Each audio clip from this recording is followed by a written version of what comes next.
DN, Old Version. tptaka.fandom.com. 3.4 Agana Sutta, DN 27, Agana Sutta. Once the Lord was staying at Savatthi, at the mansion of Megara's mother in the East Park. And at that time Vasettha and Bharadvaja were living among the monks, hoping to become monks themselves. And in the evening, the Lord rose from his secluded mansion and came out of the mansion, and started walking up and down in its shade. Vasettha noticed this, and he said to Bharadvaja, "Friend Bharadvaja, the Lord has come out and is walking up and down. Let us approach him. We might be fortunate enough to hear a talk on Dhamma from the Lord himself." "Yes, indeed," said Bharadvaja. So they went up to the Lord, saluted him, and fell into step with him. Then the Lord said to Vasettha, "Vasettha, you too are Brahmins born and bred, and you have gone forth from the household life into ascetic life from Brahmin families. Do not the Brahmins revile and abuse you?" "Indeed, Lord, the Brahmins do revile and abuse us. They don't hold back with their usual flood of reproaches." "Lord, what the Brahmins say is this: the Brahmin caste is the highest caste, other cases are base, the Brahmin caste is fair, other castes are dark, Brahmins are purified, non-Brahmins are not, the Brahmins are the true children of Brahma, born from his mouth, born of Brahma, created by Brahma, heirs of Brahma. And you have deserted the highest class and gone over to the base class of shaveling petty ascetics, servants, dark fellows born of Brahma's foot. It's not right, it's not proper for you to mix with such people. That is the way the Brahmins abuse us, Lord." Then, Vasettha, the Brahmins have forgotten their ancient tradition when they say that. Because we can see Brahmin women, the wives of Brahmins, who menstruate and become pregnant, have babies and give suck. And yet these womb-born Brahmins talk about being born from Brahma's mouth. These Brahmins misrepresent Brahma, tell lies and earn much demerit. There are, Vasettha, these four castes, the Khattiyas, the Brahmins, the merchants, and the artisans. And sometimes a Khattiya takes life, takes what is not given, commits sexual misconduct, tells lies, indulges in slander, harsh speech or idle chatter, is grasping, malicious, or of wrong views. Thus such things are immoral and considered so, blameworthy and considered so, to be avoided and considered so, ways unbefitting an Aryan and considered so, black with black results. And blamed by the wise, are sometimes to be found among the Khattiyas, and the same applies to Brahmins, merchants, and artisans. Sometimes, too, a Khattiya refrains from taking life, is not grasping, malicious, or of wrong views. Thus such things as are moral and considered so, blameless and considered so, to be followed and considered so, ways befitting an Aryan and considered so, bright with bright results and praised by the wise, are sometimes to be found among the Khattiyas, and likewise among Brahmins, merchants, and artisans. Now since both dark and bright qualities, which are blamed and praised by the wise, are scattered indiscriminately among the four castes, the wise do not recognize the claim about the Brahmin caste being the highest. Why is that? Because, Vasettha, anyone from the four castes who becomes a monk, an arahant who has destroyed the corruptions, who has lived the life, done what had to be done, laid down the burden, reached the highest goal, destroyed the fetters of becoming, and become emancipated through superknowledge, he is proclaimed supreme by virtue of Dhamma and not of non-Dhamma. Dhamma's the best thing for people in this life and the next as well. This illustration will make clear to you how Dhamma is best in this world and in the next. King Pasenadi of Kosala knows, the ascetic Gautama has gone forth from the neighbouring clan of the Sakyans. Now the Sakyans are vassals of the king of Kosala. They offer him humble service and salute him, rise and do him homage and pay him fitting service. And, just as the Sakyans offer the king humble service, so likewise does the king offer humble service to the Tathagata, thinking, if the ascetic Gautama is well born, I am ill born, if the ascetic Gautama is strong, I am weak, if the ascetic Gautama is pleasant to look at, I am ill-favored. If the ascetic Gotama is influential, I am of little influence. Now it is because of honoring the Dhamma, making much of the Dhamma, esteeming the Dhamma, doing reverent homage to the Dhamma that King Pasenadi does humble service to the Tathagata and pays him fitting service. Dhamma's the best thing for people in this life and the next as well. Vasettha, all of you, through of different birth, name, clan, and family, who have gone forth from the household life into ascetic life, if you are asked who you are, should reply, we are ascetics, followers of the Sakyan. He whose faith in the Tathagata is settled, rooted, established, solid, unshakable by any ascetic or Brahmin, any Deva, or Mara or Brahma or anyone in the world, can truly say, I am a true son of blessed Lord, born of his mouth, born of Dhamma, created by Dhamma, an heir of Dhamma. Why is that? Because, Vasettha, this designates the Tathagata, the body of Dhamma, that is, the body of Brahma, or become Dhamma, that is, become Brahma. There comes a time, Vasettha, when, sooner or later after a long period, this world contracts. At a time of contraction, beings are mostly born in the Abhasara Brahma world.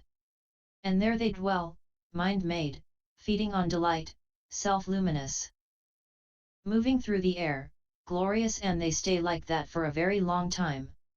But sooner or later, after a very long period, this world begins to expand again. At a time of expansion, the beings from the Abhasara Brahma world, having passed away from there, are mostly reborn in this world. Here they dwell, mind-made, feeding on delight, self-luminous, moving through the air, glorious, and they stay like that for a very long time. At that period, Vasettha, there was just one mass of water, and all was darkness, blinding darkness. Neither moon nor sun appeared, no constellations or stars appeared, night and day were not distinguished, nor months and fortnights, no years or seasons, and no male and female, beings being reckoning just as beings. And sooner or later, after a very long period of time, savory earth spread itself over the waters where those beings were. It looked just like the skin that forms itself over hot milk as it cools. It was endowed with color, smell, and taste. It was the color of fine ghee or butter, and it was very sweet, like pure wild honey. Then some being of greedy nature said, I say, what can this be, and tasted the savory earth on its finger. In so doing, it became taken with the flavor, and craving arose in it. Then other beings, taking their cue from that one, also tasted the stuff with their fingers. They too were taken with the flavor, and craving arose in them. So they set to with their hands, breaking off pieces of the stuff in order to eat it. And the result of this was that their self-luminance disappeared. And as a result of the disappearance of their self-luminance, the moon and the sun appeared, night and day were distinguished, months and fortnights appeared, and the year and its seasons. To that extent the world re-evolved.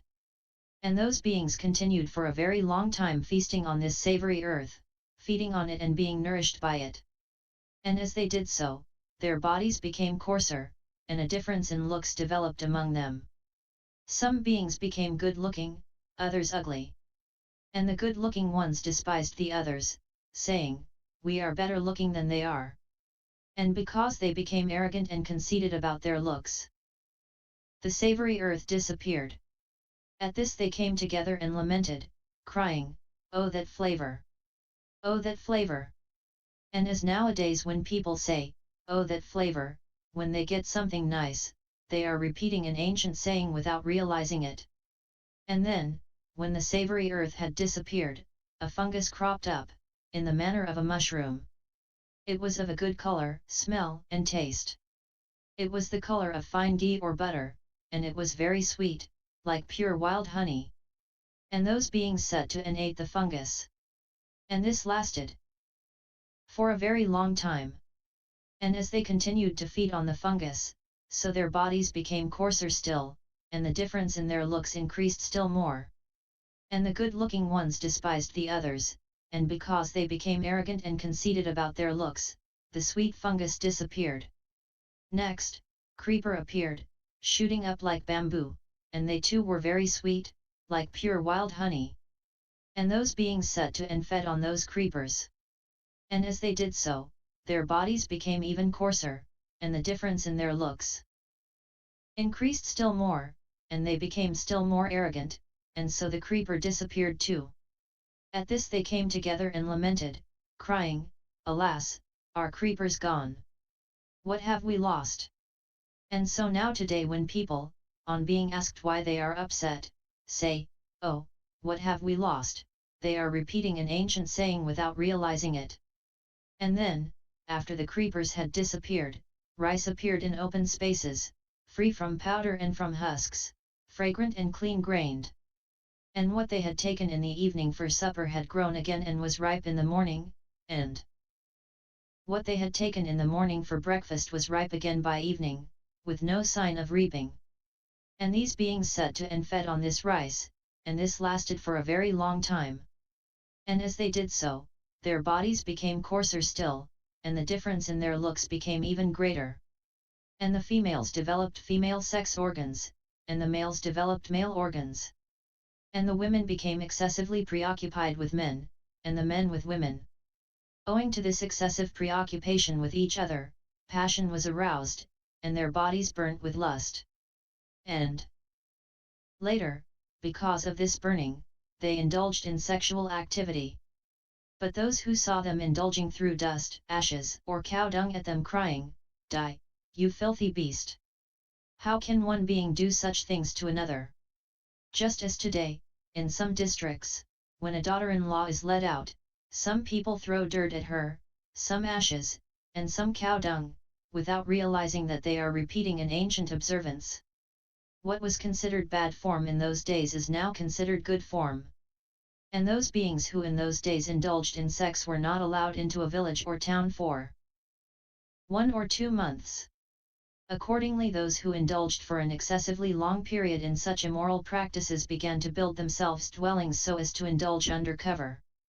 Now it occurred to one of those beings who was inclined to laziness, "Well now, why should I be bothered to gather rice in the evening for supper and in the morning for breakfast?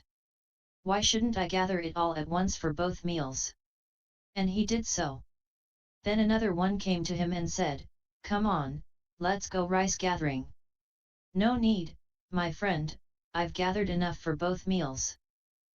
Then the other, following his example, gathered enough rice for 2 days at a time, saying, "That should be about enough." Then another being came and said to that second one, "Come on, let's go rice gathering."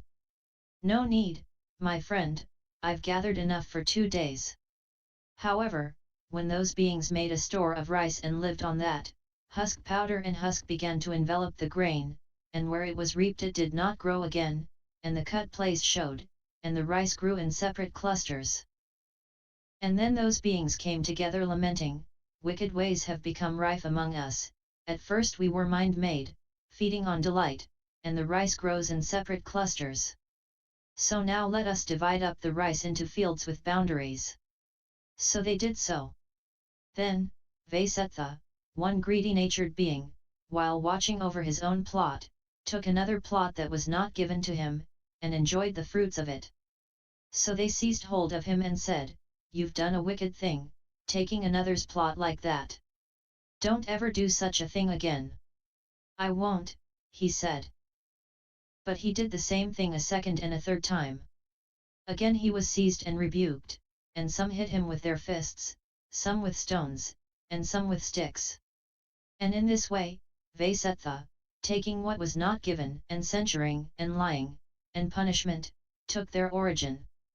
Then those beings came together and lamented the arising of these evil things among them, taking what was not given, censuring, lying, and punishment. And they thought, suppose we were to appoint a certain being who would show anger where anger was due, censure those who deserved it, and banish those who deserved banishment. And in return, we would grant him a share of the rice.